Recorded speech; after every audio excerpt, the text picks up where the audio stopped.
Oh shit, this meeting is being recorded. What up, y'all? And welcome to the Soccer Comic Rant. Haven't said that in a minute. And this podcast is on all things comedy.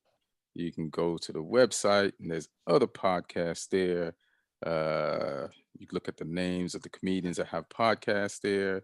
It is star-studded: Bill Burr, Doug Stanhope, Eddie Pepitone, Felipe Esparza, Paul Versi, Bert Kreischer. Bert and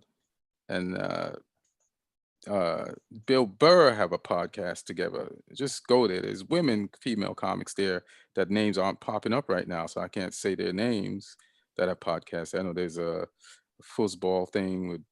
Just go there and check out the podcast. Podcast is also available on Omni Studio. You can listen to it there. You can listen to it on iTunes. You can watch it on YouTube. If you're watching it on YouTube, like and subscribe. And yeah, man, if you got any questions or comments, put them under the podcast and I'll answer them.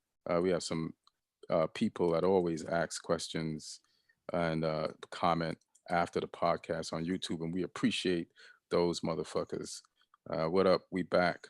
And sponsors onthevolleyapparel.com. And if you go to onthevolleyapparel.com, they got tees, tanks, hoodies, jerseys, and hats. And use my promo code ComicRant and you get 20% off. So go to onthevolleyapparel.com. And they can also outfit your local soccer team. That's what they do. And then we're gonna get some shirts and they'll be there too. So onthevolleyapparel.com, promo code ComicRant. And yeah, let me just check one thing before I introduce. I'll introduce him. There should be Lee. Hudson is here, Southampton fan, comic from England. He's on the ground in England. We got boots on the ground to catch the vibe of like this upcoming season and, like how people feel about the individual teams, if they're going to be people in the stadium. But we got Lee Hudson, regular on the show. What up, Lee? Good to see you. I've seen you in a minute. I'm good. New season, new hope that's going to turn into new disappointment. Ready. And new shirt. Show off your new shirt, man. I got the new home shirt. Home shirt. Yeah, hopefully it will fare better than the last couple of seasons' new home shirts because our home records have been terrible. So we switched now. We've gone from Under Armour. To Hummel. So I like their designs. So hopefully it brings some luck. Hey man, you're still in the Premier League, so you're good. And we don't know if Martin's going to join us, but one person that definitely has joined us is Neil Chakravarty, comic from San Diego by way of India, Chelsea fan, and you should be happy as fuck about the upcoming season. What up, Neil? Hey, good to be back. I think missed this one for a while. Yeah. Thanks for joining. Yeah, no, I'm pretty excited. Looking forward to this season. It's been a while since Chelsea fans have felt so good before the start of a season. That's mostly because of how good the last season ended. Right. So this is a good, nice little summer break. It was a good summer break. Yeah. And I just want to give a shout out to some people who left questions under the last podcast or comments. Salty Neutral 3 weeks ago left a question. Alexandra Coppola. Alexander, I can't pronounce your last name, but he's an Arsenal fan. He always asks questions and fucks with Martin, so I love that. God damn, I can't. This is a stupid. Yeah, I can't. Let me do that. That's an Indian name. Oh, it's an Indian name. I do that. That's Kaustubh Jakdi. Oh, what up, fam? Thanks for leaving a comment. Damn, your comment did not deserve the way I butchered your name. But yeah, man, glad to have you. And Curtis McDonald, can I do that one? Did I do that right? Curtis McDonald? All right. So keep commenting and under the YouTube videos. And let's get back to this week's episode. So should we talk about Messi first and get that out the way before we go Premier League? Yeah. So biggest news in world football right now. So Yeah. Let's deal with Messi. I mean, Sports Center is talking about it, so you know how big it is. Yeah, it's huge. Even if I got strangers calling me that, you know how people have their black friend. I was just gonna say the same thing. When something black happens, all my white friends will call me about this thing. Is it okay to say this, to do this? So now I'm everybody's soccer friend. So then they hit me up. Yo, what's up about this message? It's like, you want me to have a long discussion with you about something you never wanted to talk about now? So yeah, it's everywhere. Messi going to PSG. I was like, I didn't even know you knew he was at Barcelona. Now you ask me about this PSG move. Like, do you know what a PSG is? But that's how huge the news is. So Lee, first of all, I guess the question is, so I feel that it's good that Messi left Barcelona because they are a bunch of kids financially over there and they don't know how to handle their business. Plus, just the way they've treated Messi in the last few years, I feel like the last president lied to him a lot just to keep him there. And I know they tried, they did buy players, but those players didn't work out. So I can't say they didn't spend money to, but their business model is shit. And that's fine. But when you release Messi's salary and then you kind of like do dirty things to like one of the greatest players to ever play the game, just hands down, and he's been he loves your company and he's been with you since he was 13. It's just, I know you're crying, but it's Messi. It's just best to be out. Like all the money you earned them and they're in debt. They don't deserve you. So go to PSG. So I guess the question I want to ask Lee is, who do you think is responsible for Messi having to leave? Because me and you had a little discussion in the chat, but then I just read this BBC thing. So let's talk. Yeah, I think the majority of it is Barca's mismanagement. Like you were saying, like they've handled their financial business horribly. They've made signings that just, haven't worked out. That cost them. Like Coutinho was a ridiculous fee. Then Griezmann was a ridiculous fee. The Griezmann shit is crazy, bro. Yeah, I mean, I agree with some of their signings. Like signing De Jong was a great signing because he's young. He suits the Barca philosophy, things like that. But then, yes, people like Griezmann and Coutinho, just vanity signings almost. And Dembele, because they thought they could. Yeah, I would have signed Dembele too, but not for that much. Yeah, it's just like I read like a year ago, like the signing of Dembele and how they met in the hotel room, and then the basically the Dortmund guys just held a gun to their head until they wrote the right number down. And like they went in that hotel room expecting to spend like 50, 60, and they walked out spending more than double that. And it's like, who's doing business for these guys? Yeah, so it seems like Barca was just doing like a classier version of Sunderland Till I Die. Just bad business. But I mean, Messi, I think like there's the whole thing about him saying he was going to take 50% less and still could have signed, but then even that wouldn't work out. And like, I mean, if he really loved the club as much as he said he would, I think he could have played for even less. Like he's still going to make millions in Dortmund and all things. So Lee, that's the thing. That's the conversation me and you had, and we both agreed that. But I just read this article on BBC.com, right? And they said 50% is the legal amount that a team can ask you to take it as a pay cut. Anything less than that is illegal. So because I was so they said Barcelona would be breaking the law if Messi took more than a 50% pay cut, and I guess that's to protect players. Yeah. So it's a good mechanism because it's a good mechanism. There will be clubs lower down who try and take advantage of that. One thing I thought was really interesting though was they asked Umtiti to take a pay cut to try and squeeze Messi's money in, and he refused, which is his right. But then Barca had a game, I think yesterday or the day before, and Umtiti got booed by everyone. It was like a preseason presentation game. He got booed by the fans. He wouldn't even come out to do like the team photo for the presentation afterwards, where all the players have their like squad number announced. So that was a real clusterfuck. But I mean, why should he give up some of his money? Like, he's on a contract that he signed and the club signed. So Yeah, it's like he's there to make money. He's got a limited amount of time to make that money. And he's like, I'm taking the Gareth Bale model of sticking to my guns and getting this cash.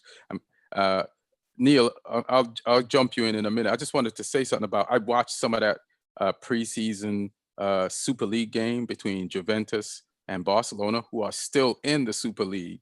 And Barcelona did not look bad, because especially in the first half, like both teams are kind of fully, they're ramping up for the season, so they have most of their starters in. And for a team, they look like they can ball, like the passing and the slicing up of the Juventus defense by, like Depay, and the way Griezmann moves, and Braithwaite, and I forgot the name of this kid they had. It's Denier or something like that. Like Pedri wasn't even there, and this kid was like, Demir. It was like balling. And he looks like Pedri too. So it's like those guys, Busquets, and then you just look at like the history of the team. Like I always watch Barcelona because they were just so beautiful, but I'm a Real Madrid fan. And then just to see Jordi Alba left and Busquets, that's it. That's it from those great champions. PK. And PK. Yeah, and PK.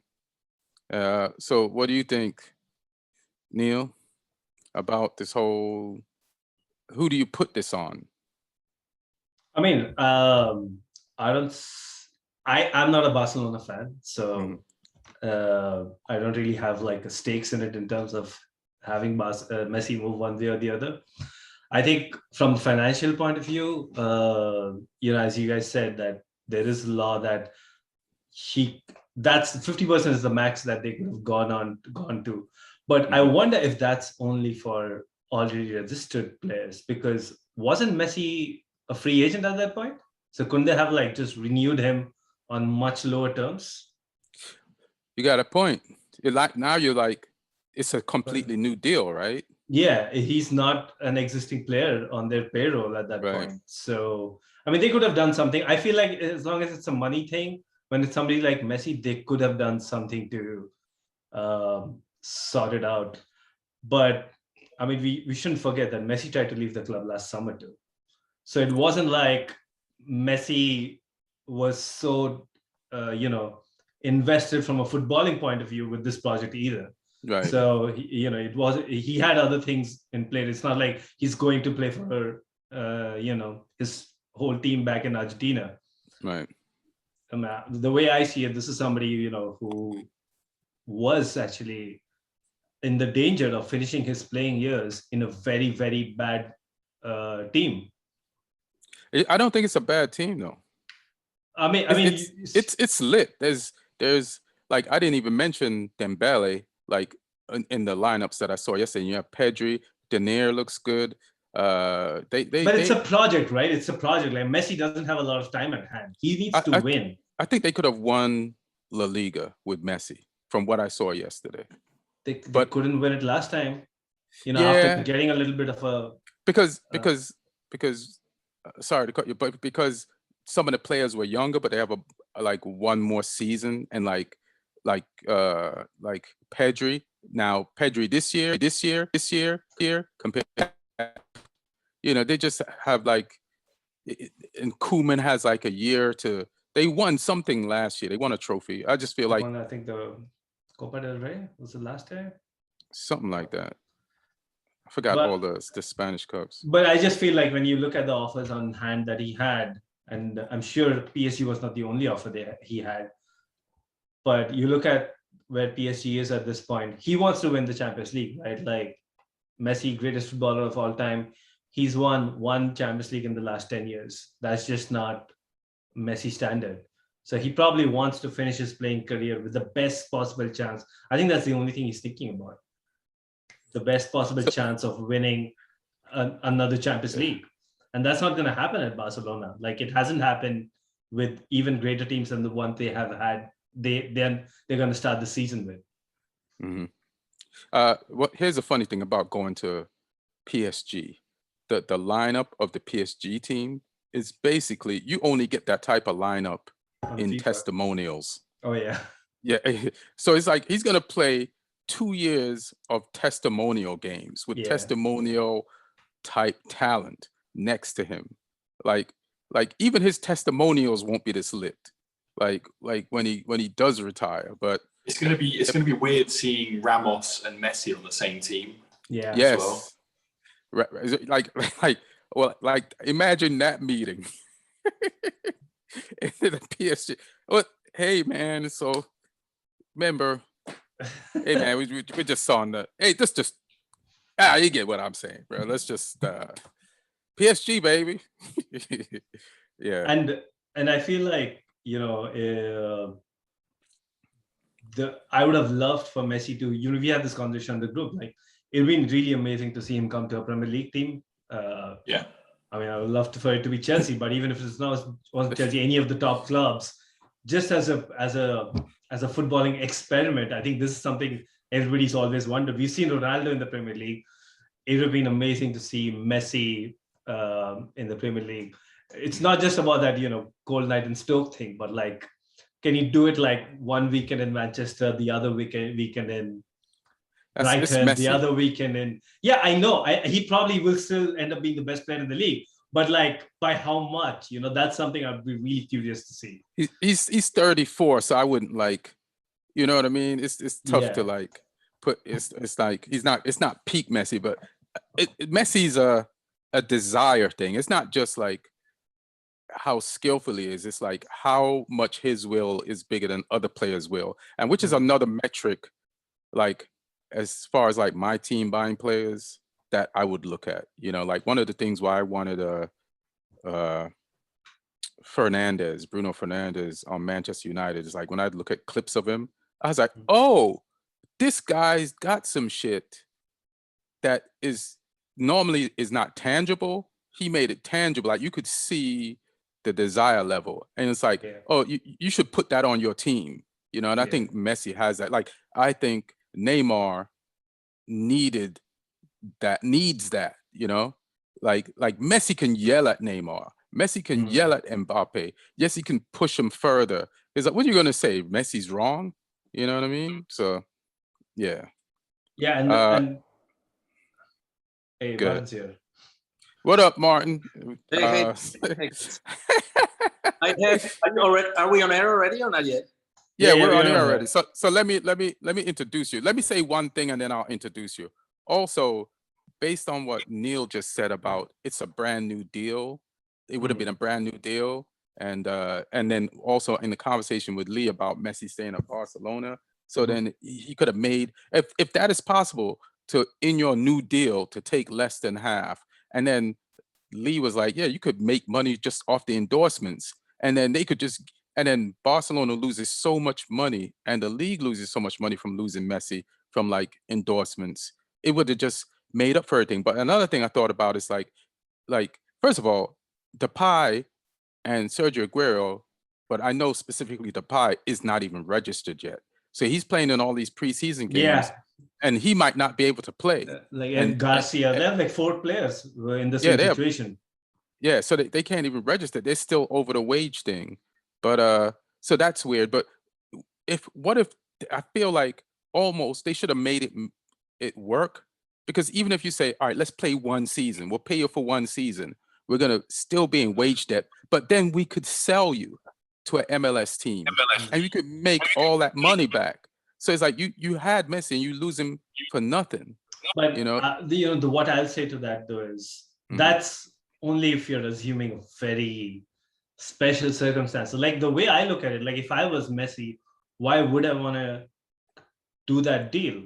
I have a club that's far better from a footballing point of view, that's offering me a far better financial package. Why would I just want to stay? I mean, the only reason you would want to stay is for the romantic notion of, just being a one club man. And that's why my parents stayed in a bad marriage. No, I'm just kidding. It wasn't a bad marriage. I'm kind of sad though that we don't because for me, this isn't how it should end at Barca for him. Yeah. Given how much he's done there at the club, it shouldn't end like this, where he just cries at a press conference and leaves. Like, he should be on the pitch in front of the fans having a final game. And it just feels weird that it's happened like this. Listen, It's 2020 football. That's how it ended for Ramos. That's how it ended for Aguero, Alaba, Aguero. City. It's just that's like the era. This is how football ends in this coronavirus era. So let me just introduce Martin, actor, stand-up comic, and Spurs fan. He's late to the podcast. He's later than Harry Kane is late for turning up for Spurs practice to the podcast, but he's here. Martin. And also I saw The Hunt last night, and it was a dope ass movie. Oh, thanks, man. Yeah. No, I didn't say you were great. I said The Hunt was great. I think it was a team. But you were great too. You were great too. But it's that you got to see that movie, The Hunt. Martin's in The Hunt, and y'all got to check it out. I watched it on HBO. Yeah, it's like a dark comedy for sure, and political satire for these times. But let me tell you, like, first of all, how ironic is that Messi and Sergio Ramos will end their careers in the same team. It's pretty and that, like, I have two thoughts about it. Like, first of all, something is wrong about that whole thing. It's almost like it makes business sense for that move, because football likes those big transfers, big moves, big names moving into a different team after so many years. It's like a good story to sell, to package, and it almost feels weird that they made up this rule that makes absolutely no sense about the fair play in Spain, where in England you could spend way more money and it doesn't bother anybody. Like, City's pretty much spending millions and millions of pounds, and I don't see them selling anybody. But they got in trouble, right, before. And but I think, isn't this year a year off from fair play, Lee? Like I've heard people. No, but this is not a UEFA thing. This wage thing in Spain is a La Liga thing. Yeah, it's a big problem. It's a big problem in La Liga. Yeah, and I don't think it's good for La Liga. I don't think they no, it is. Like Barcelona's wage bill is 110% of all the money that it takes in. Yeah, that's just not sustainable. It's beyond unsustainable, and like, somebody has to step in. This is how smaller clubs go down. If this keeps up, Barcelona listen, for Barcelona's standpoint, they had to get rid of Messi. 100%. Like, I don't think this is a bad move. It's just that last year they should have just tried to sell him and made some money from it. Yeah, La Liga's TV ratings are going to get tanked this year, isn't they? Like, I think here's what I think they're trying to do, and I don't understand it.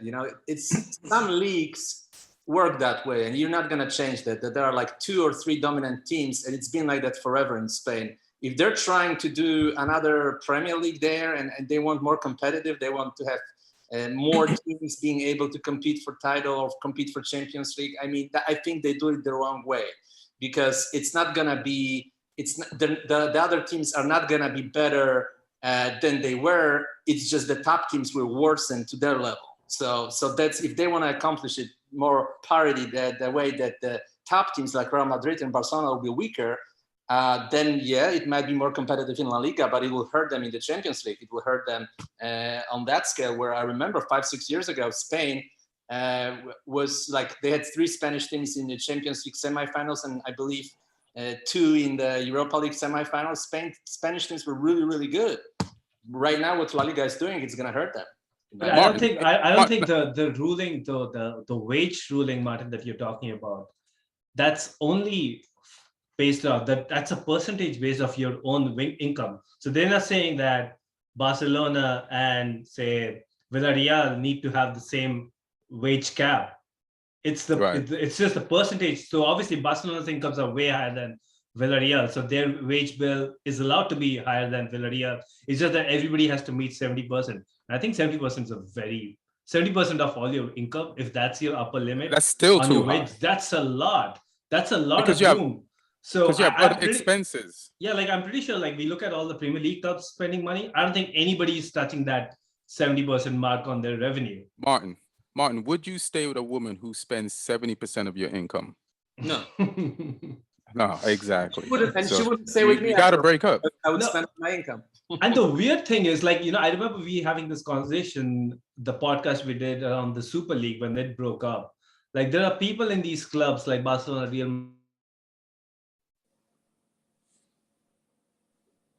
decisions. Like, this rule did not just happen in 2 months, right? There must have applied some accountants at that club who knew what, the lawyers who know what these rules are. So why are they like constantly signing players on these, really insane wages that can't be enforced, that shoot way past their caps? I don't know.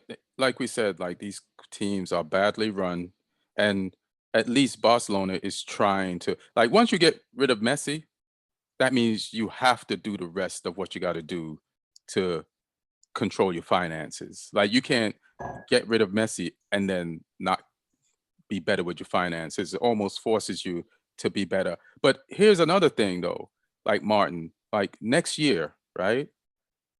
The players who are out of contract and that Barcelona and Real Madrid can get for free is ridiculous. Like, any one of them can get Mbappe for free, Pogba for free, Camavinga for free. There's you can get Goretzka for free. There's so many players, like if they don't sign their contract, these teams could just get, just based on the team name value, could be like, come here and we'll have a super team and we'll give you the money as opposed to give the club the money, and you'll be dope. Like, Lee, do you know anybody else? The free transfers, they want even more wages. Yeah. But so it's a wage thing, right? But talking about fair play, like, how is it even possible? But still, aren't you saving money by not paying the club? Sort of, but the agents want a bigger fee in those instances.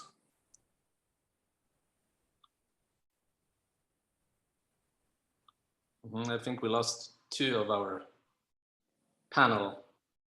I'm still here. You're still here. Yeah, Lee, I'm just thinking, like, how is it possible with the fair play, what PSG is doing right now, signing all those players and with their wages and with all those transfers? I don't see that, because they're not selling anybody. It's called lawyers, baby. I'm presuming that they're getting funds pumped in from the owners that's disguised as legitimate sponsorship. I know that's what Man City were doing as well with their owners. Like, it's all shady. Yeah. Like, the Emirates airline does not make that much money. So for them to be overpaying all these teams for sponsorship money is a disguise. But they got the money. So yeah. Yeah, they're just pumping it in, and they say it's like stadium naming rights and things like that, and shirt sponsorship. It's all massively overinflated to make the books. I'm just thinking, guys, what do you think? Will PSG be the most hated team in football, or because Messi is there and he's such a lovable player, like he's got so many fans? Do you think that will make PSG more appealing to public as a Messi team? Why would you hate him? People don't like that. They say it's fake. Like, PSG was never really a player until last 10 years. In world of football. Neither was Man City. Yeah, and they're Chelsea 20, and they have haters too. Yeah, no matter what you do, you're gonna have. Southampton has haters. Man United have haters. So what? You know what I mean? Even Spurs have haters, but only on this podcast. We don't have any haters because of any success. I'm trying to fix and thinking about PSG, I was thinking about it actually on the way here about that point, and people are trying to think of PSG as this dream team, like thing that never happened in the history of football. But then I thought about it, and actually it did happen 5 years ago at Barcelona. Almost very similar team happened in terms of structure of the team. They also had 3 major stars up front. They had they had all their top players at the back, and they had Busquets, and I believe Iniesta was on the team too.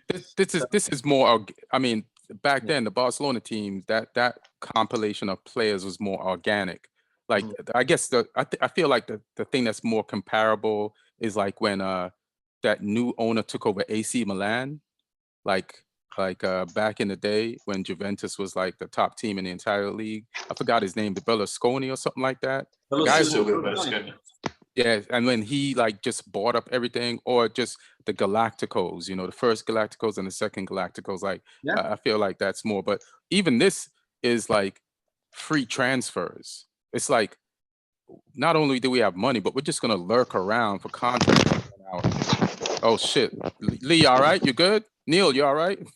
Yeah, I'm good. I'm using my phone. So at the same time, you know, like you mentioned the AC Milan, I remember that AC Milan team. That was probably the most breathtaking team I've ever watched in my entire life. And they were handicapped by the fact that you could only play 3 foreigners. So they had 3 Dutch players, Rijkaard, Gullit, and Van Basten, and they were just buying all the best Italian players. So they were limited. Their spending was limited to only 3 foreigners. Otherwise, they would have probably bought everybody. But they only could have hired 3 foreigners, where now you can hire whoever you want, pretty much. All right. Well, let's jump over to like the Premier League, and so who do you guys, Lee? Who do you think is going to finish top 6?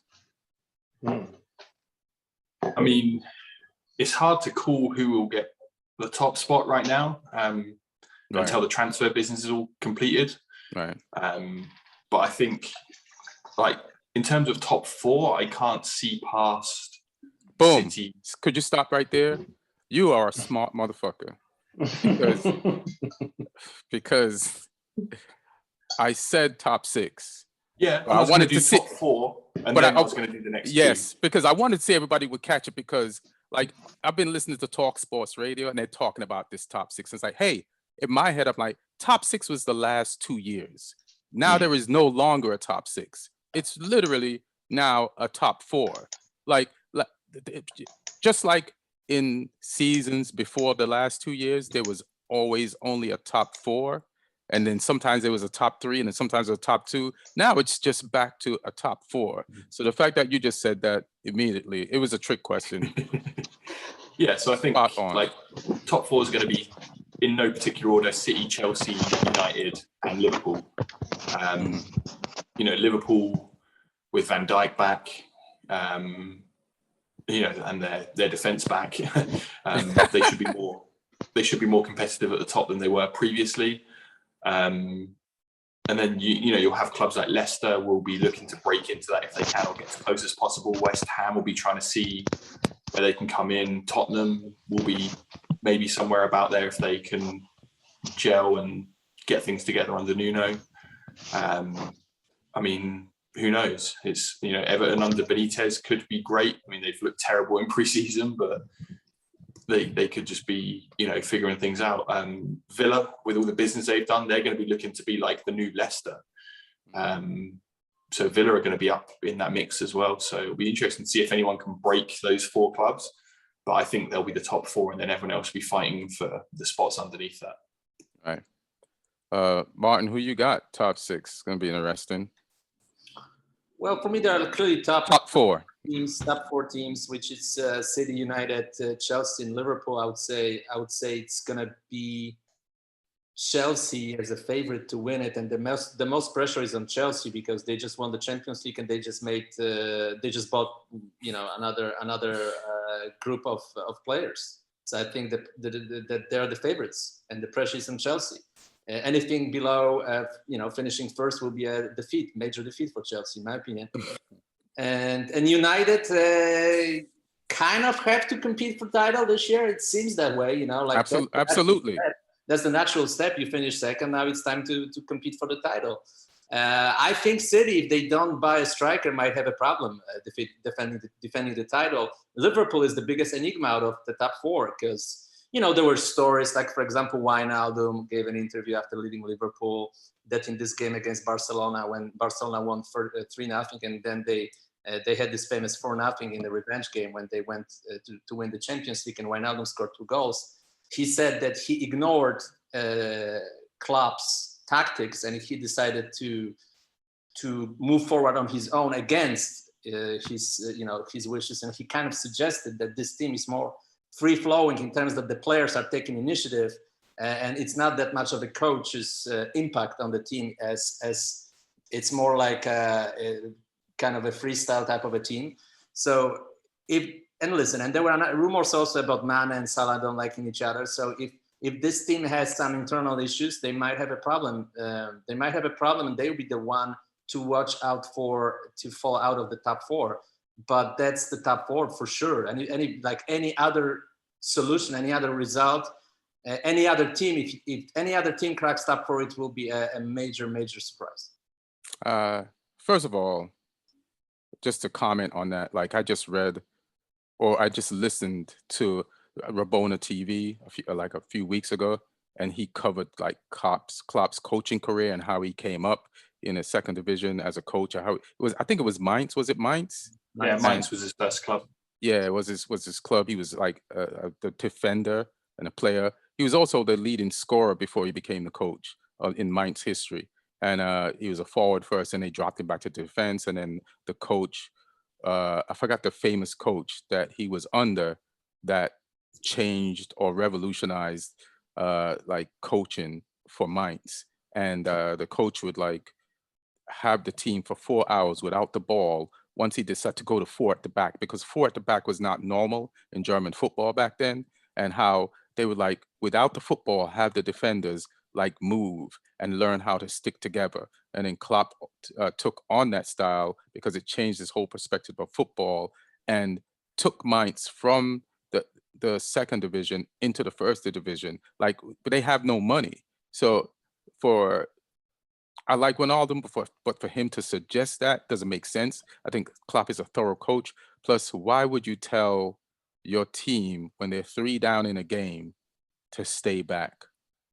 It doesn't just make sense. him personally to get more back. It's like, yeah, you'd be like, you have nothing to lose. You have to go forward. So I love Wijnaldum, but that's kind of weird, you know. Neil, what you think? Top 4?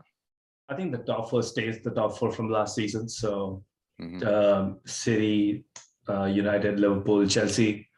The order, I mean, it's gonna be. I think this season there's pressure on all 4 Neil, teams. you full of shit. He said No, the no, order. no.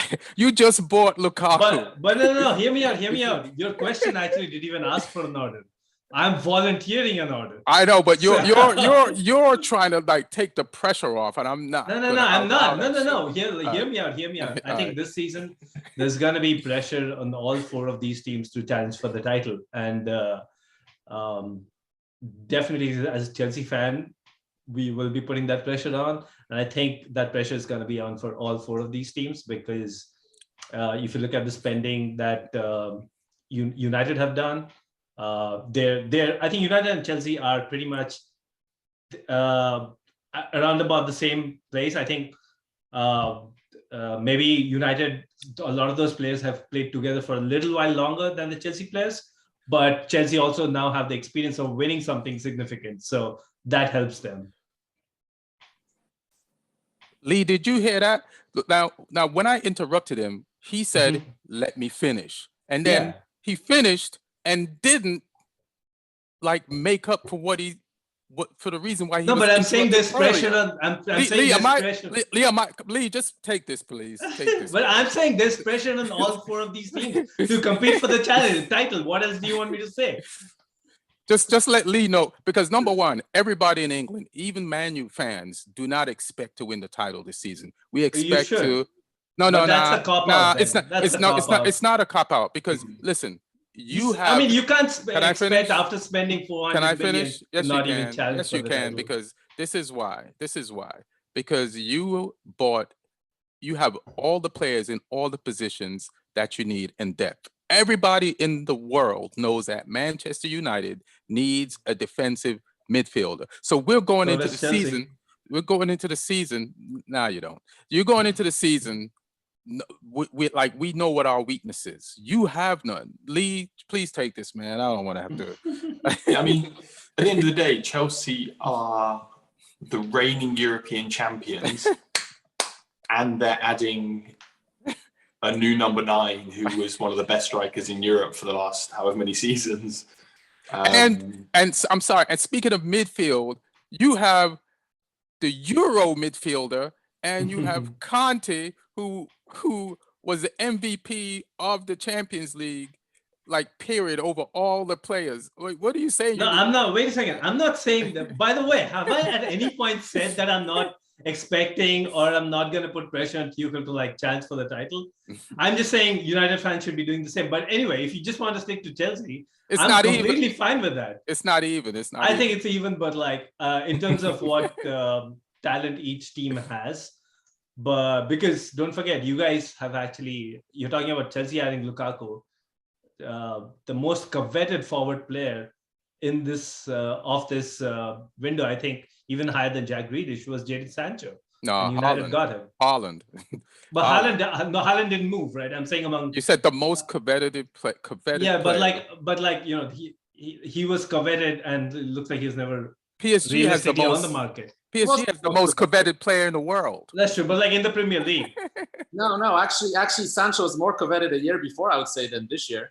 Yeah, but they got him finally. He didn't even play the starting lineup for England at the Euros. But he was a French player for them.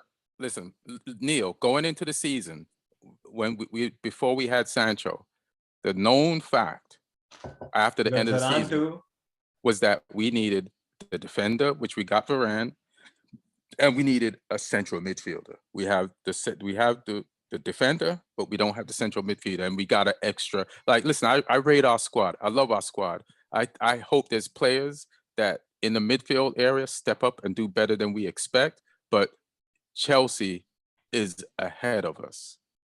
I think Chelsea is ahead of United solely because of the fact that this young team right now has the taste of winning. So that definitely helps. And I feel we have a superior coach too. And those things definitely help. But as I was saying earlier, I think United has certain advantages too, in terms of that group being together for longer in the system. But I mean, that's fine. If United fans want to feel like their team is not there to win yet, I'm completely fine with that. I think the pressure is going to be on Tuchel to win. I do hope we still get that holding DM, but even if we don't, I don't think there are any excuses right now. Lukaku is the kind of player that we've been looking for, that number 9, to end up creating a million chances every game, but then every game is still a 0-0 or a 1-0, and it's just crazy how many games we've just dropped points. So I'm really happy for that. In terms of, you wanted the top 6, right? I think apart from these 4 teams, Leicester City, and I think Spurs will completely depend on if Harry Kane stays or if he goes. I think if Harry Kane goes, I would kind of like have Aston Villa as a wild card for that 6th spot. Yeah. I'll let Lee and then Martin respond to what Neil said. I think the City thing's interesting as well with Kane, because City, it's hard to tell where they're at this season. I mean, like the Community Shield was at the weekend, but they played some kids in that game. Yeah. Like it was only half a team, it felt like. I've never seen anybody treat the Community Shield like that before. Yeah. To be honest. Have you? No, not really. Like I've never seen it treated like a preseason game, like the way City did. It's usually like, it's your last weekend before the league starts. You want to be playing the team that's going to be going. I mean, the Euros obviously, delayed some people coming back, but the team should be ready by now. So I thought that was a bit strange, and they're still crying out for a proper forward. You can tell they're lacking one with no Aguero there now. Jesus has never really stepped up fully, so they can't play false 9s in every game. Some games it'll work, some games it won't. So I think it's going to be interesting to see who they get and if they get anyone in that position by the end of the month. But yeah, I mean, with Chelsea, I think if City don't sign that number 9, Chelsea are the favourites for me. Yeah. If City get Kane, then they're favourites. Right. I agree. What did you say, Martin? Yeah, definitely. I said Chelsea will be the favourites because, of course, the transfer didn't happen. And let's see how, also, if the transfer happens, if let's say they get Harry Kane, they will have to send someone back to Tottenham, because otherwise they're completely screwed with the fair play. what happens once, what will not happen twice. They're not going to get away with it for the second time. So they will have to send 2 major players to Spurs, and let's see which players they would have. Like if they send Sterling, that might change a few things. So yeah, I still think Chelsea will be the favorites. Although if they get Harry Kane, let's say without giving back some major players, they might be the favorites on the same level with Chelsea, because literally I don't see that any holes on Chelsea team. I don't see any holes on their team. I think they are the deepest team by far. Yeah, there's no holes. Position. Every team in the top I don't four- understand how you guys are saying that City is not the Lee, by far First the of all, favorite. Neil, can I say something? Neil, why are you being defensive when everybody's giving your team praise? This is weird, bro. Nobody's shitting on your team. We're actually being positive about it, and you're being so defensive. Like, who does that? But I think I've been fairly consistent throughout the season on this podcast. That's genuinely what I feel about the team. Who takes praise as an insult? No. It's the first podcast after the transfers. No, but I am as I said, if we get Lukaku, I think that's 70% of our issues taken care of. I still am holding out for that holding DM. I feel this team needs it. And when we're without the ball in the Premier League, it has hurt us a lot of times. But you can't always get everything in the transfer market. I think the target that we're looking for, Declan Rice, West Ham's just put a price that it's a fuck you price. We won't be able to get this guy. So I don't know if we are gonna get somebody else instead. But so when you say there are no holes, I'm just saying that I still feel there is a hole. But in terms of depth, I completely understand. Can I just say something? Last year, you insisted to me that your midfield was a problem, and I insisted that it wasn't, and you won the Champions League. No, so I said I think our that proves defensive are holding. We don't have a holding DM. That's the guy just won Euros. But he's not a you holding don't need DM it. though. You guys want something you don't need. You just feel like you need this thing, but you already proved that. What if you win the Premier League? You're gonna still need this thing that you claim you need? See, you're asking me a question about we are discussing who's going to win the league, right? We even under Thomas Tuchel, we got 38 points in the half season. That puts us on course to get 76 points over the whole season. If you just multiply it, and that's nowhere near good enough to win the league. I think we just saying that Lukaku is going to get us from 76 to 90 plus. I think it's kind of stretching it. It can happen. But here's the thing. Can I tell you something? At the days of winning the league by 100 points and 90 points, I'm saying 90 points. But I'm saying the league has got so much stronger. I was just looking at the league. Even last year, there was a top 6 as opposed to a top 4. The league is Leeds is strong. West Ham is pretty decent. Villa is going to be pretty strong. Everton is going to give it's going to be hard for a bunch of, and then the top 4 is going to be competitive with each other. It's to expect teams to be winning the league by 90 points. It's not like the Alex Ferguson league. It's not like I think those numbers. Because Man City also, we're talking about if they don't get the number 9, without the number 9 last season, they scored 10 more goals than the next best team. And they've added Jack Grealish to that team. But so you didn't have Tuchel from the start last season. He came in halfway, and also I think right. No, but here's the by the back end of the season, you were focusing on the Champions League as well. No, but you were focusing on the Champions League as well. No, I understand that, but even in the half season under Tuchel, we were 10th in terms of goals scored. 10th. I'm not talking about we are in the top 4 of the top 6. But he was doing what he had to do when he came in. I understand that, but I'm saying that I'm still very fearful of Manchester City too. I don't think they've. But you can't write them off at all, yeah. Yeah, I mean, I think they've only become. They were already the best team in the league, and I think they have become only better. And everybody else is playing catch up. They lost Aguero. They lost their only dependable striker. I mean, yeah. Neil, it is what it is, man. Aguero, did he even get a goal last season? I think got 2 or 3 goals. So no, I don't think he scored 2 goals in his last game. I feel like as far as actually my he got top, exactly 3 goals. I just checked. Oh wow. Yeah. So as far as top 4, I feel it is the same teams that everybody said. But I'm looking at Liverpool, and Liverpool lost like a dependable player in the midfield. Henderson is getting older and he's injury prone. And I think the other guys that like they usually switch in are not as good, and they don't have the desire level of the main 3 that was in that midfield. So I think like even though their defenders will be back, and then it's going to take a while for those defenders to get back to the standard that they were, and that's if they do.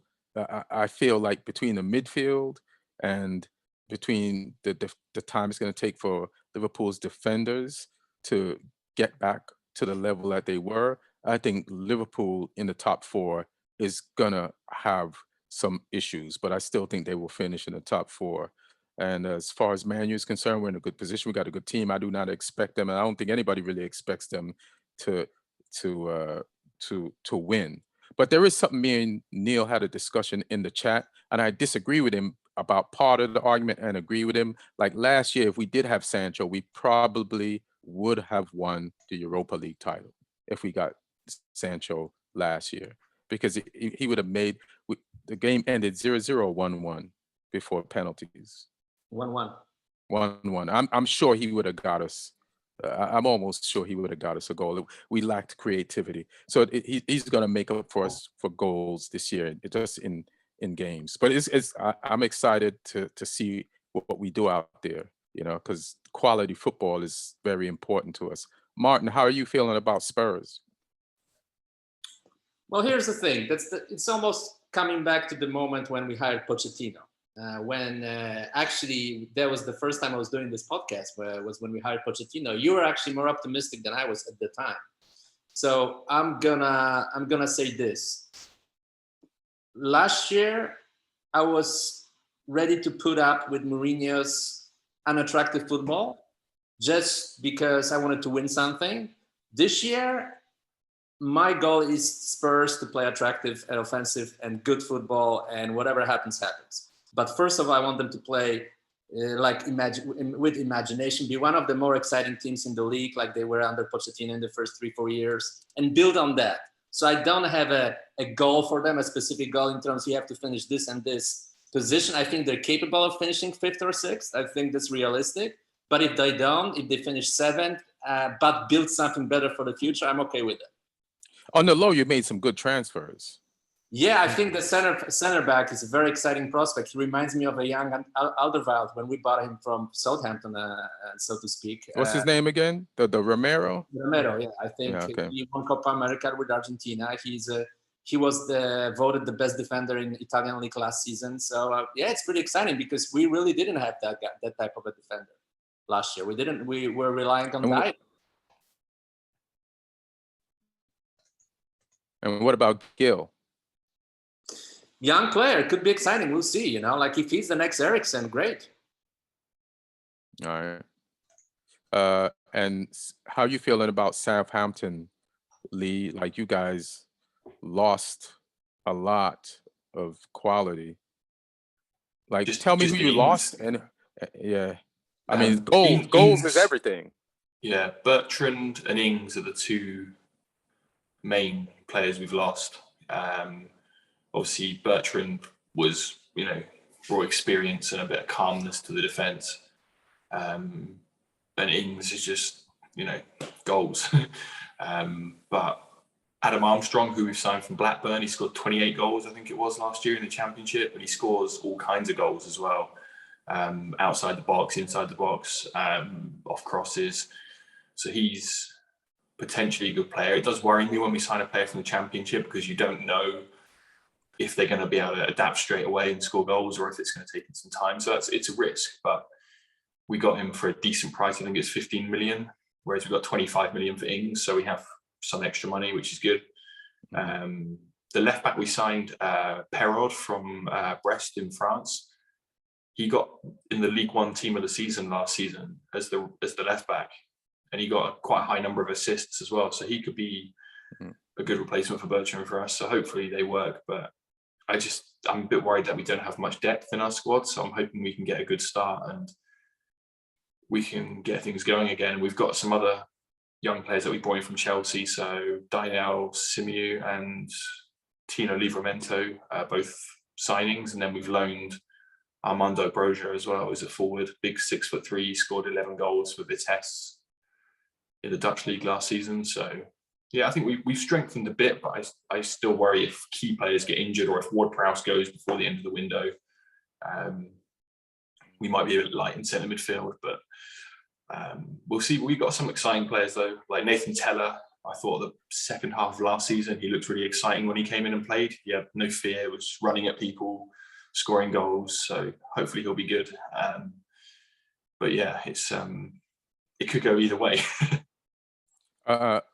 So Neil, tell us about these Chelsea players. Like, what's their position that Southampton got from your academy? And are they loans or are they buys?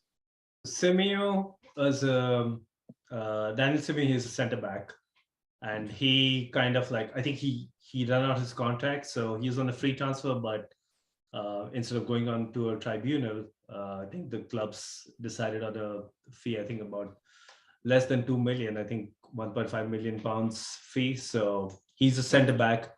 That's crazy. And they're going to sell him to Liverpool a few years from now for 40 mil. That is bananas. Yeah. I think among the three, he's the one who is the least profile, so to speak. I mean, if you want to talk about such young players as having profiles, but he's the least likely to play as well because correct. of Bednarek, Salisu, Vestergaard, and Stevens. He's fifth choice centre back for us right now.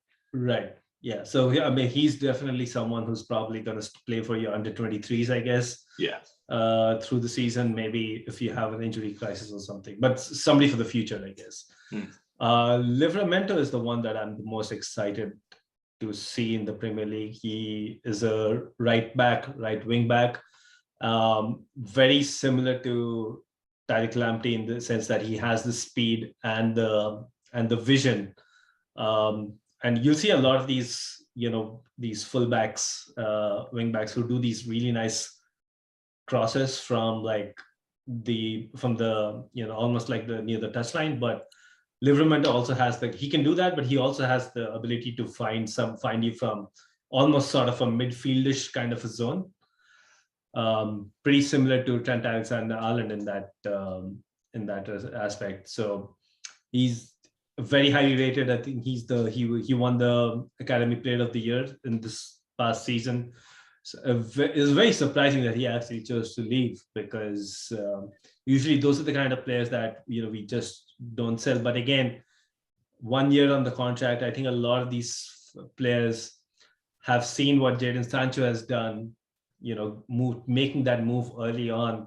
You don't want to keep waiting for game time. And Livramento plays in a position where he has a 20-year-old Reece James who is gonna it's really difficult to get game time ahead of him. It's not like there's like a 6 or 7 years age gap between the guy who's taking that position. So you've even played Azpilicueta out there as well when James isn't available. So it's like Tariq Lamptey left last season for that exact same. We're so stacked. We thought we were so stacked with the academy in that position, but now 3 of these guys have left. So it's kind of looking bad for our pipeline. But Livramento should, I think, maybe not initially because Kyle Walker-Peters has that position, but I think at some point of the season he will show what he's. And I also feel like those wing-back positions are some of the easiest positions to give young players minutes, because it's not, your mistakes aren't going to hurt the team as much, and the qualities that you really need, like the pace and the trickery, young players do actually have that.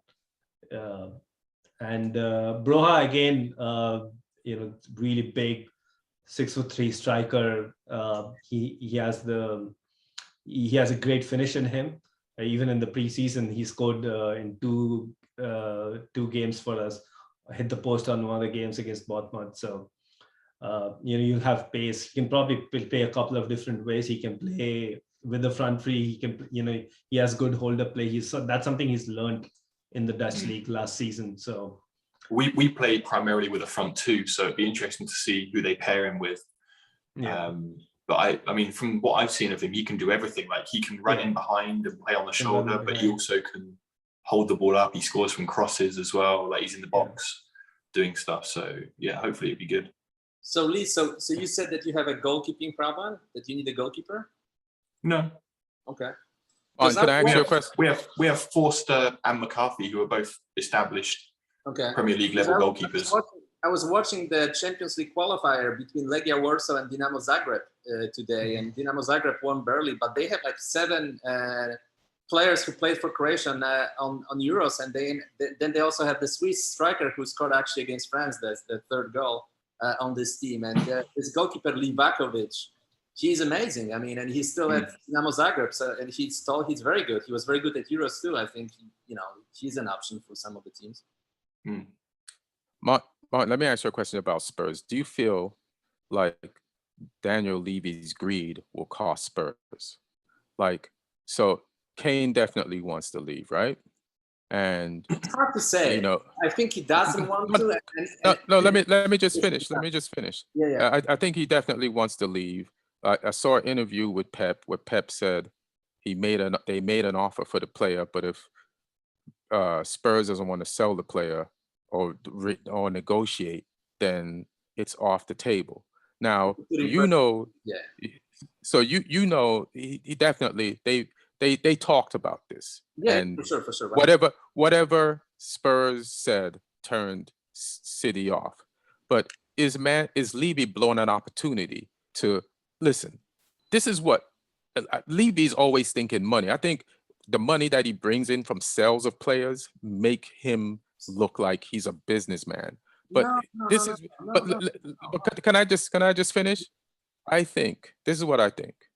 You take Bernardo Silva and Laporte, who is not getting playing time at City, for a little bit of cash, and Spurs will be in the top 6, close to the top 4, and not get as much cash, but you have some Premier League proven players, and like especially Bernardo Silva, like when he's on top of his game and the desire level of him, and Laporte, like with like the revenge issue of like I know he has some injury problems, but he's quality, but he's always been in a position with, or not always, but recently been in a position as a player where France didn't want him, and his position was taken from him at Man City.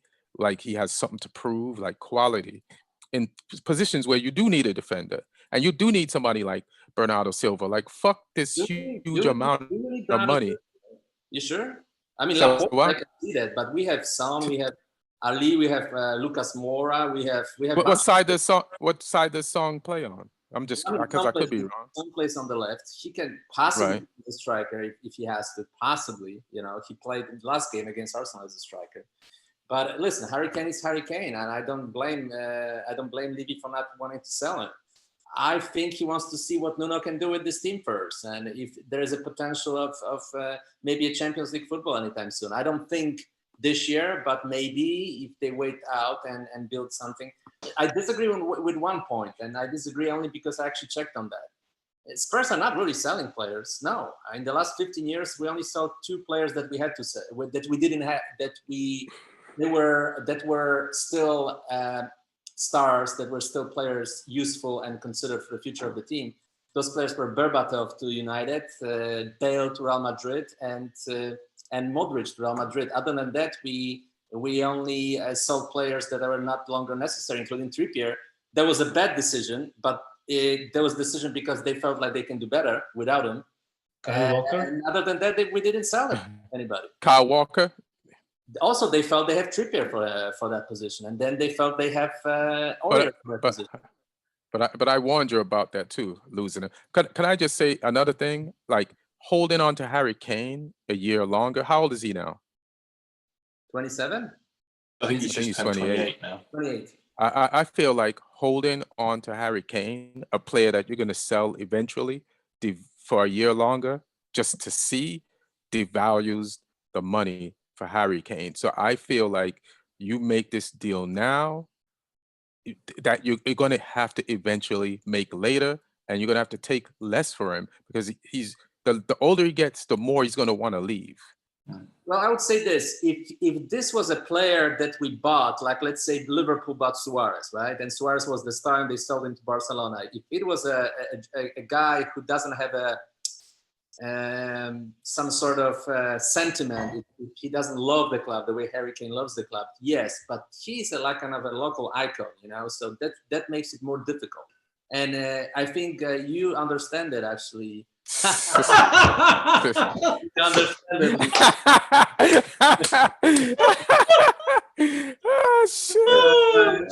Oh shit! Madrid. That's funny, actually. Lee started loading up those. You better be careful when Lee Hudson is on the video. Lee loaded that up 3 weeks ago. That is very but that is very funny, actually. But New Martin's gonna walk right into that trap. No, it's very funny. But we had a guy named Matthew Letizier that people were asking you when you're gonna sell him, and you never ended up selling him because he was a local legend, and you kept him at the team for his entire career pretty much, and people are wondering why, and it worked, But Martin. Remember Matthew Letizier? Yeah, I remember Matthew Letizier. I remember him not winning anything. Exactly.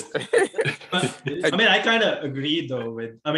Not I kind of get what Martin's coming at, because there is no. I think Harry Kane was stupid. You don't sign a 6-year contract when you know there could be a chance in the future where you wanna. Probably leave, he's done essentially what Wilfred Zaha has done at Crystal Palace. You give the club an opportunity to price you out of a move, and clubs are going to take that with both hands. He's not running. Dan Levy's only obligation right now is not to Harry Kane. His obligation is to Tottenham Hotspur. And is Tottenham Hotspur going to be a better club with Harry Kane in it than without him? It's going to have to have Harry Kane around. So he's going to do everything possible. There might be a price he has in mind. We had a similar situation with Eden Hazard, that the club was willing to respect his wishes to move, but then we also had a price and we didn't budge till Madrid came up with that price. I think Levy is going to do the same thing. I think Kane is going to leave this year, but the thing that's going to make him really leave is how City starts the season compared to how Chelsea starts the season and everybody else in the top four. And if Man City gets panicked by the start of the other teams, because this time you can't afford to linger around and wait to get your team stuff together and your momentum together, because there's no guarantee that you'll catch these other teams who have all improved, like Man United has improved, Chelsea has improved. If they start the season needing some goals, then they might just let's here. How much you want? How much? What'd you say again? So we'll give you that money. Levy has a history of taking those transfers to the last day as well, which normally gets him the best price, but also fucks up whoever's in charge of getting the replacements in as well. So it's do you want to get the deal done now and build, or do you want to get the best price but then fuck your team for the few months until the next window? That's why I think it's a myth that Levy's a good businessman and that he does great deals. It's a myth, because some of the players, if you never sold them, Spurs would have won some titles or some trophies. And ultimately, sometimes you make more money from titles and trophies than sales.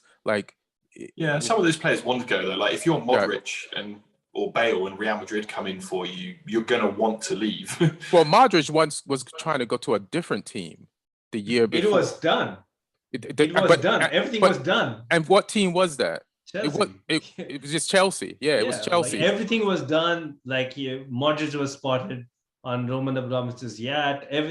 But he just didn't want to sell to Chelsea. So he waited out another year, took a lesser price, and sold to Real Madrid. Which also proves the point that he doesn't necessarily need to sell. I think he got a bad reputation. Some deserve, some not deserve. I actually don't think they made any mistakes with that many mistakes with transfer. Definitely not more than other top teams in the last 3-4 years or 5 years or 6 years since selling Bale. I think actually that our transfer policy was pretty good. And the one thing that didn't work out, definitely for sure, and that's why we took a step back, was the Mourinho hiring. That's the one thing that didn't work out, because like Pochettino's time, and I agree the last season in the league wasn't very good, but at the same time we made it to the Champions League final, which is a huge accomplishment for a club like Tottenham. So the whole Pochettino era was good. We finished second once, we finished third once, almost second twice, but we were in the title hunt for 2 years. Then we went to the Champions League final. That's for Tottenham. Those are good accomplishments, right? We didn't win a trophy, but we were close, and that's good. Where what was not good was the Mourinho hiring. That was a mistake. That was unfortunately a mistake. And if someone here has to complain about Mourinho, it will be me, because that's the only club where he was actually a failure throughout the whole thing. And now we kind of start over. Spurs will do that to you. Yeah, now we kind of start over with Nuno. Let's see what happens. I don't have high expectations, only because I don't want to have expectations. I did have expectations with Mourinho, and I was proven wrong. And here we go, and we'll move on. All right. What's the minimum you would expect from Nuno? Top 8? Yeah, top 7. Top 7. Do you want to win that cup, that Intercontinental or whatever its name cup? If the chips fall that way in April, sure. But I wouldn't stress about it now. All right. So also that guarantees you participation in the Europa League. So why are you laughing at that? You have no expectations. You said top 8. Why are you laughing at that? Top 7. I don't think we'll finish 8. I think we're still better than some of the teams. I think we can finish 5th, 6th, or 7th. All right. Or if someone has a huge crisis, 4th, but I don't see that. But here's the thing: if Tottenham Hotspur does not win that Conference League, I don't think it's a goal for us to win this trophy. Who cares? No, but I understand that. But all the talk about Spurs not being able to win the trophy, all of that will pale in comparison to the talk that's going to happen if you can't even win this guy. But that's a made-up trophy. I don't care. It's like you bring some homeless girl and say, if you can't take her to bed, you're not a man. No, I'm not interested. But you've not been in the game at all. You need to get some action. No. I don't really care about it, Cap. It's a made-up competition. Who cares, really? It's another competition that is not necessary, really. So, Mark, let me ask you about this. Spurs plays Man City, which is ironic because you might end up selling Harry Kane to Spurs. Yeah. So your game is Sunday, August 15th. So what do you think of the odds of you beating Man City? I think the odds are pretty high, actually, because we will be more prepared than City team. You can clearly tell that the City missed their players there. Probably we're more advanced in terms of training, and we'll have more players available who are in form. So I think in this particular game we can actually win. But if we get a draw, it's okay, I guess. I think we can win it. Yeah. All right. Lee, you play Crystal Palace. You're up against Patrick Vieira, and I mean Neil. But Lee, let me ask you a question. How has the transfer window been for Crystal Palace? Do you have any idea? Well, they signed a couple of people. They signed a young guy who I can't remember his name from Reading, who's quite exciting, attacking midfielder. They signed Mark Guay from Chelsea, centre back. I'm not sure who else they've added, but it's a bit of a rebuild there because there were loads of guys out of contract. So Gary Cahill and Scott Dan, the centre backs, were both out of contract. Andros Townsend obviously went to Everton, so I think the guy from Reading was his replacement. But they've still got some threats like Benteke, Zaha.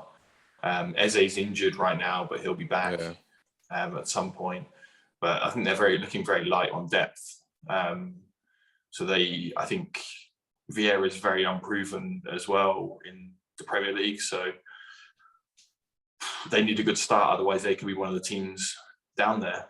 Because I think the teams who came up could all be strong, maybe. Like Brentford done good business, and I like some of their existing players. Norwich have got quite a good structure. Yeah, they've been up before. Quite consistent. So I think it'll be interesting.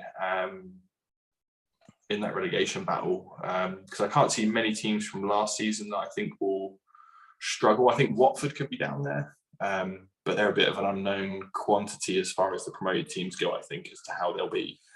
What about Brighton Hove, since they sold Ben White? And I don't know if they replaced him. Like, they've made some pretty decent, like, under the radar signings. I think I rate Potter so much as well that I think they'll be fine. Right. I worry about ourselves. We could get dragged into it, especially if we have a bad start to the season.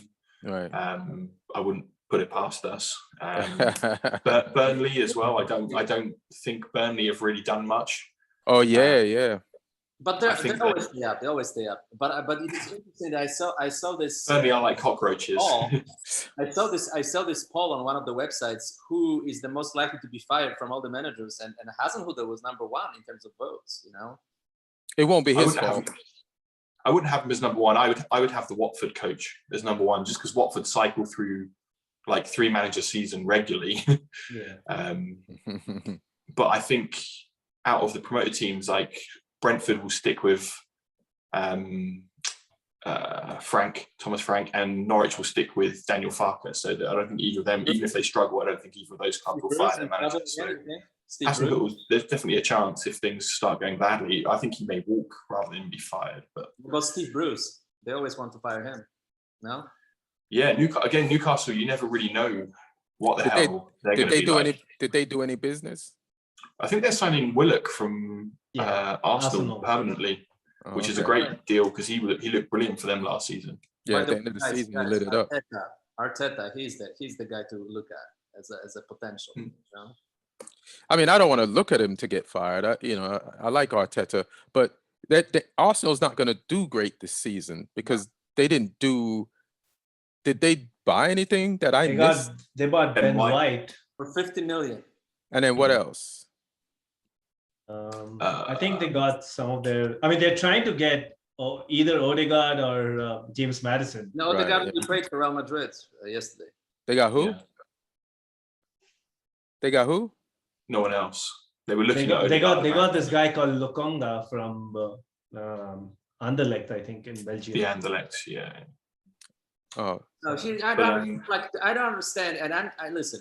Most of my friends who like football are Arsenal friends. As a matter of fact, ironically, I have more friends who are Arsenal fans than Tottenham fans.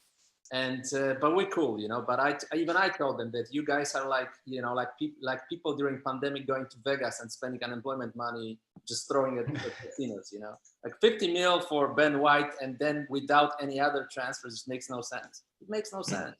And they continuously make big signings. Like Pepe was a big signing. They threw a lot of money on him. And listen, he's not a bad player, but there's just I don't see a structure. I don't see a philosophy of building a team. You know, they just buy random pieces and try to put them together. But is Ben White gonna make them compete for the title?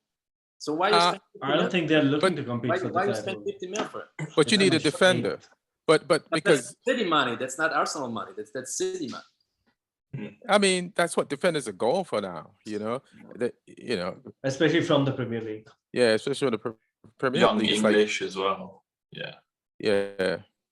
I mean, listen, they need defense and they need strengthening in the midfield, but at least they bought a defender as opposed to like needing defenders in a defensive midfielder for years and buying offensive players that end up not being like a player that the team sticks to using on a consistent basis. So I'll give him that. And I like Gabriel from last year. He has 1 year of playing in the Premier League experience. So maybe they'll form something together. Plus you've got Saka and Smith Rowe.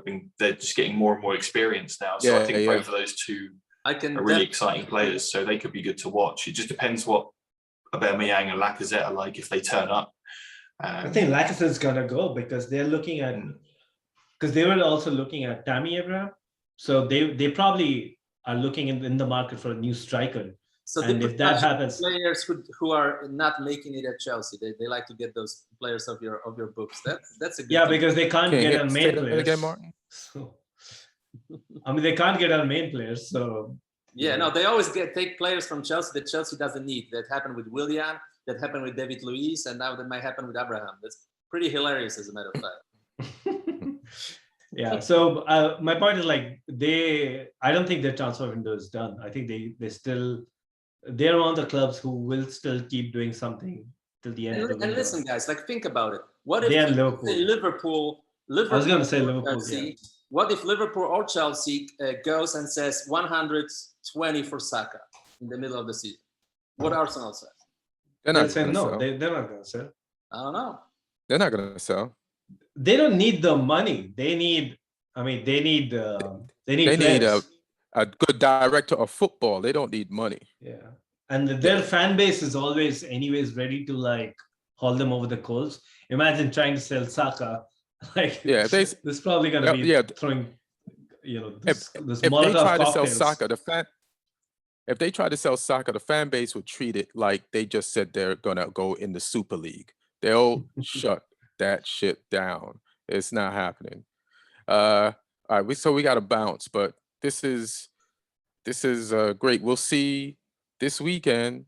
Like this thing is back on. And don't forget Super Cup tomorrow. Yeah, so Chelsea is playing Villarreal. They should be playing us, but they're gonna be playing Villarreal, and that's pretty disappointing. What time is that game come on America time? I think it's at noon. Yeah, it'll be. Yeah, I think it'll be around noon for you guys. Yeah. All right. I wonder what channel in America that's going to be on. Do I have to bootleg that? CBS because it's UEFA, so it should be CBS. Oh, okay. All right. I still got it. I didn't stop paying for it, so I'll check it out. But guys, the weekend is coming up. Thank you all for coming on. Martin, again, good job in The Hunt. The Hunt was a dope ass movie. It's the characters are goddamn amazing. That's all I could say. It's like the characters write the movie. And Neil, hey man, just face it. You're in the pole position to finish first and win the Premier League. Just accept it, bro. It's not a bad thing. It's not witchcraft. One among three. One among three. I'll let you, since you're so insistent, I'll take some heat off United. Everybody is. So let's just say one among three. Three. Why three? Well, let me. Liverpool is anybody still gonna here? Be a big threat. Does anybody? They have all their big guns coming back. No, I just mentioned why Liverpool is not a big threat. You can't ignore those factors. I mean, I think they try. Unless AFCON becomes a huge factor, because they're probably going to lose. Yeah, but it could be a huge factor for them and even for us, because we probably have to see Kepa for 6 weeks. But Kepa in goal. Oh yeah, that's so. But other than that, I think Liverpool. We didn't touch upon them a lot today, but I think they're going to be a big threat too, because they have all their big guns coming back. They have midfield. I mean, if everybody's fit, they have a good midfield, and I think they'll continue to make a few transfers like Jota. They got in Jota and Thiago very late in the window last summer, so they probably will end up making some additions like that. But let me tell you this: the guy you just mentioned had a pretty bad Euro. You know who had great Euro? Your defensive midfielder Jorginho had a great Euro. Yeah, the one that Neil is willing to replace and said is no good. All right, so that's not what I said. And also he was considered as a Ballon d'Or candidate. But all right, yeah, you should get a new. There's better ones out there. You're right. All right. Lee, I love Jorginho. Pulling up in your new shirt. Good luck in it. Hopefully the home shirt will stay in the Premier League this season. Martin, we don't know what's gonna go down with Spurs, but hey man, we'll see. Myself, I'm gonna look forward to a new season. Thank you, Eric Brungardt, for putting this together. And thank you guys. We'll see you all next week, right? And we'll talk about what happened. All right, everybody watching and listening, peace, one love, be good. We out.